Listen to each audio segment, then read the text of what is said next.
Halo semuanya, selamat datang di Andai Channel. Sebelum kita mulai, saya mau mengingatkan bahwa video ini mengandung spoiler ya guys. Dan perlu diketahui, alur cerita novel dan donghua pada dasarnya sama. Hanya saja ada beberapa bagian yang tidak ditampilkan atau dipotong dalam versi film atau donghuanya.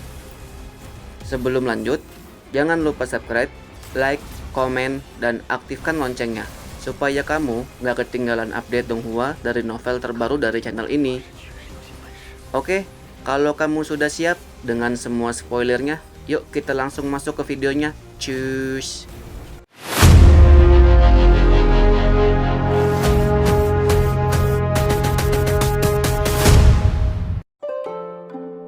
Dengan gerakan secepat kilat, Hanli menempuh jarak 50 km dalam sekali lompatan. Ia berhenti sejenak untuk menyesuaikan diri, lalu mengenakan jubah merah. Tubuhnya berubah menjadi seberkas cahaya merah tua yang kembali melesat di udara. Setelah terbang sejauh hampir 500 km, ia akhirnya melihat pemukiman besar suku Maulan yang dihuni puluhan ribu manusia. Pemandangan itu membuat secercah kelegaan dan kegembiraan samar muncul di hatinya. Di saat masih berada di sekte awan melayang, Hanli pernah mendengar pembahasan tentang perang antara pendekar sihir Maulan dan kultivator langit selatan. Meski manusia Maulan tidak dapat berkultivasi, dalam masa perang mereka kerap dikerahkan sebagai kelompok sementara untuk merebut tambang batu spiritual. Dengan cara ini, para pendekar sihir Maulan tidak akan mundur dengan tangan kosong. Persatuan Sembilan Bangsa sebenarnya menyadari penjarahan tersebut, tetapi mereka tidak memiliki cukup kultivator untuk menjaga semua wilayah. Jika penjagaan terlalu sedikit, wilayah itu akan dihancurkan oleh kultivator tingkat tinggi Maulan. Namun, jika terlalu banyak, medan perang utama justru akan melemah. Akibatnya, wilayah-wilayah itu dibiarkan direbut terlebih dahulu dan direbut kembali setelah perang mereda. Ironisnya, kaum Maulan tidak mempermasalahkan kematian manusia. Setiap kelompok yang musnah akan segera digantikan dengan kelompok baru, menukar nyawa manusia demi sumber daya berharga. Mereka bahkan kerap memasang jebakan untuk menewaskan kultivator yang mencoba merebut kembali wilayah tersebut. Karena kerugian yang terus bertambah, Persatuan Sembilan Bangsa akhirnya menutup mata terhadap lokasi-lokasi ini. Kini, Hanli melihat barisan panjang gerobak lembu bergerak menuju selatan surgawi. Diiringi banyak pemuda dan pemudi, mereka adalah kelompok manusia fana yang sementara dikirim untuk mengumpulkan sumber daya. Di saat melayang di udara, Hanli menyapu mereka dengan indera spiritualnya dan mendeteksi satu pendekar sihir tahap pendirian fondasi serta 3 tahap pemadatan ki. Setelah berpikir sejenak, ia membuat keputusan cepat. Sosoknya menghilang dan muncul kembali di depan sebuah gerobak Maulan yang reot, dipenuhi kulit sapi usang dan peralatan tumbang. Dengan satu lambaian tangan, bagian dalam gerobak berubah menjadi abu. Hanli langsung masuk dan duduk di dalamnya tanpa ragu. Ia menyimpulkan bahwa kembali ke selatan surgawi secara terang-terangan terlalu berbahaya. Selain harus menghindari para pendekar sihir Maulan, ia juga harus menjauhi dari Wang Tianggu dan kelompoknya. Bersembunyi di antara manusia biasa adalah cara paling aman untuk keluar dari dataran Maulan. Selama tidak diperiksa oleh pendekar sihir tahap Nisan Shul akhir, keberadaannya akan tetap tersembunyi. Di dalam gerobak, Hanli mendengar percakapan para manusia Maulan. Meski dialek mereka berbeda, Hanli telah mempelajari dari gulungan giok. Ia mendengar bagaimana mereka berharap hasil jarahan dapat menarik perhatian para bijak agung. Dari ucapan mereka, jelas bahwa manusia Maulan memuja pendekar sihir layaknya dewa, bahkan menganggap mati demi mereka sebagai kehormatan. Hanli menghela napas dalam hati dan menutup gerobak dengan penghalang cahaya biru samar, meredam semua suara dari luar. "Silver Moon, bagaimana hasilmu?" tanya Hanli. Seekor rubah putih kecil melompat keluar dari lengan bajunya dan mendarat di hadapannya. Dengan cekikikan, Silver Moon berkata bahwa ia tidak mengambil harta di lantai pertama karena keynya terlalu mencolok, tetapi berhasil mengambil 3 dari 6 kotak giok kuno di lantai kedua. Hanli kemudian mengeluarkan 1 kotak giok dari pinggangnya. 4 dari 6 peninggalan guru Cheng Kun kini berada di tangannya. Keputusan untuk pergi memang tepat, gumamnya. Meski masih diliputi ketegangan, Silver Moon memuji keberaniannya Hanli. Namun, Hanli hanya tersenyum tenang. Ia yakin rencananya hampir sempurna.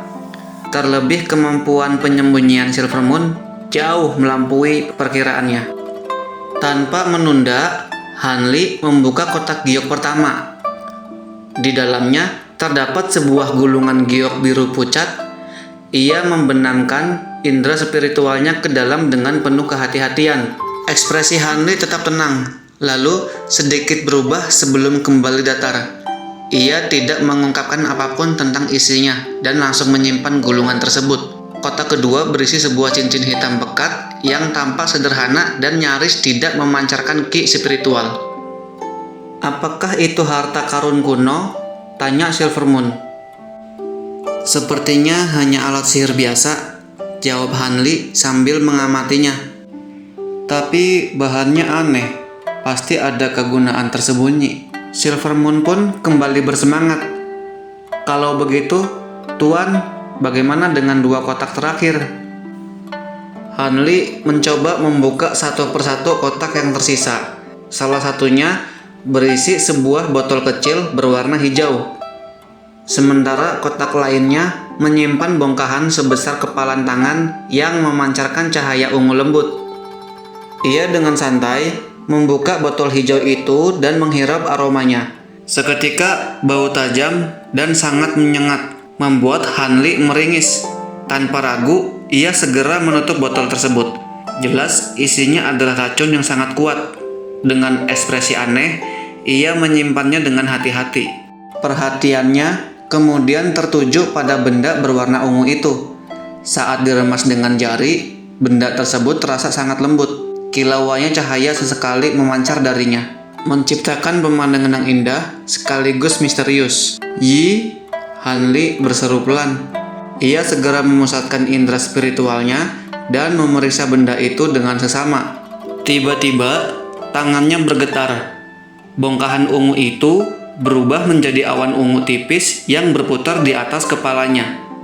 Lalu, kembali menyusut ke telapak tangannya. Bentuk aslinya kini tampak seperti jaring benang ungu yang sangat halus dan berlapis-lapis, berkilauan lembut. Jelas, ini adalah harta karun yang luar biasa langka. Silver Moon terus menatapnya, dan ia berkata, "Bukankah ini bunga awan ungu? Harta karun kuno yang bahkan terkenal dari zaman dahulu." Hanli penuh kegembiraan, dan ia bertanya, "Kau mengenalnya? Kalau begitu, apakah ini harta karun roh ilahi?" Silver Moon segera menggeleng. "Bukan. Meski Purple Cloudless adalah harta karun kuno kelas atas, ia masih belum setara dengan harta karun roh ilahi. Namun, keunggulannya ada pada fleksibilitas dan daya tahannya. Jika dimurnikan dengan baik, ia bisa melindungi area seluas ratusan meter, bahkan hingga beberapa kilometer. Ini adalah harta karun pertahanan skala besar yang sangat langka. Bahkan mampu melindungi area hingga radius 50 km. Selain pertahanannya, ia juga bisa menjebak musuh dan melepaskan api sejati matahari giok sebagai serangan." Sedikit kekecewaan sampai muncul di wajah Hanli, namun segera digantikan rasa penasaran. Lalu ia berkata, "Silver Moon, kau tampaknya sangat mengenal harta ini. Apakah kau pernah melihat sebelumnya?" Silver Moon terdiam sejenak. "Setelah Tuan menyebutkannya, aku teringat secuil ingatan sebelum aku dimurnikan menjadi roh artefak. Sepertinya aku pernah mengenal satu Purple Cloudless tertentu." Ia tampak termenung, lalu menggeleng pelan, seolah ingatan itu tak bisa dijangkau sepenuhnya. Hanli menghela napas ringan, dan dia berkata, "Karena harta ini begitu langka, dan Guru Cheng Kun tak pernah menggunakannya, kemungkinan besar ia diperoleh dari lembah air terjun iblis. Sayangnya, Tak satu pun kotak giok yang kita dapatkan berisi informasi tentang tempat itu. Seharusnya rahasia tersebut ada di 2 kotak milik Marquis Nanlong. Ia tersenyum dengan raut wajah yang menyesal. Han Li sangat memahami bahwa mengetahui rahasia lembah Devil Fall memang menjanjikan harta besar, tetapi juga berarti mengundang bahaya yang tak terhitung jumlahnya. Silvermoon pun bertanya, "Tuan, bukankah gulungan giok itu berisi petunjuknya?" Dengan nada datar, Han Li menjawab, "Isinya hanya seni dari teknik kultivasi Guru Cheng Kun. Aku memang tak bisa mempraktikkan seni utama, tetapi beberapa teknik rahasia dan wawasan kultivasi di dalamnya sangat berguna bagiku." Silvermoon hanya bisa menghela napas pelan. Setelah itu, Han Li menyimpan semua barang dan kotak giok.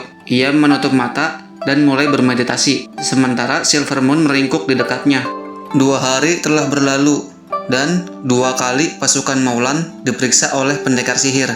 Namun, berkat peringatan Silvermoon, Han Li selalu berhasil menyembunyikan diri. Karena gerobak yang ia tumpangi hanya berisi barang-barang tak penting, tak seorang pun curiga. Begitu pasukan meninggalkan dataran Maulan, Han Li diam-diam pergi bersama Silvermoon dan mengambil jalur berbeda menuju selatan surgawi. Dengan indera spiritualnya, ia mampu mendeteksi prajurit sihir dalam radius 50 km, sehingga dengan mudah menghindar mereka. Ia melintasi gurun dan memasuki negara Feng Yuan, wilayah terdekat dengan dataran Maulan. Anehnya, selama beberapa hari di sana, Han Li tak menemukan satupun kultivator, melainkan hanya patroli pendekar sihir. Jelas, persatuan 9 bangsa tengah mundur sementara. Bahkan pertempuran besar pun belum dimulai. 4 hari kemudian, saat melintasi wilayah terpencil, Han Li tiba-tiba berhenti. Ia merasakan fluktuasi ki spiritual yang sangat kuat dan disertai dengan niat jahat yang sangat jelas. Setelah memeriksa lebih lanjut, ia menemukan 5 kultivator tahap formasi inti tengah bertarung mati-matian melawan seorang pendekar sihir tahap jiwa baru. Han Li mendekat dan melihat langit dipenuhi cahaya berwarna-warni dan ledakan dahsyat. Pendekar sihir botak berjubah kuning itu dengan mudah menekan kelima kultivator hanya dengan kabut kuning yang mengelilinginya. Di antara kelima kultivator, perhatian Han Li tertuju pada seorang pria tua gemuk yang diselimuti kilat perak dan mengendalikan pedang raksasa berpetir. Ekspresi Han Li menjadi rumit. Dia, "Tak kusangka ada kebetulan seperti ini." Saat pertempuran berlanjut, pendekar sihir itu akhirnya kehilangan kesabaran. Ia mengeluarkan sehelai bulu kuning bercahaya dan bersiap melepaskan jurus pamungkasnya. Dalam sekejap, angin kuning mengamuk, berubah menjadi tornado raksasa setinggi 100 meter. Dan kelima kultivator formasi inti pun sepenuhnya tertelan di dalamnya. Oke, itu tadi pembahasan kita kali ini. Kalau kamu suka, jangan lupa tinggalkan like, subscribe, dan aktifkan lonceng notifikasinya ya, biar Mimin semangat bikin videonya. Terima kasih yang sudah menonton. Sampai ketemu di video Andai Channel selanjutnya ya. Bye-bye.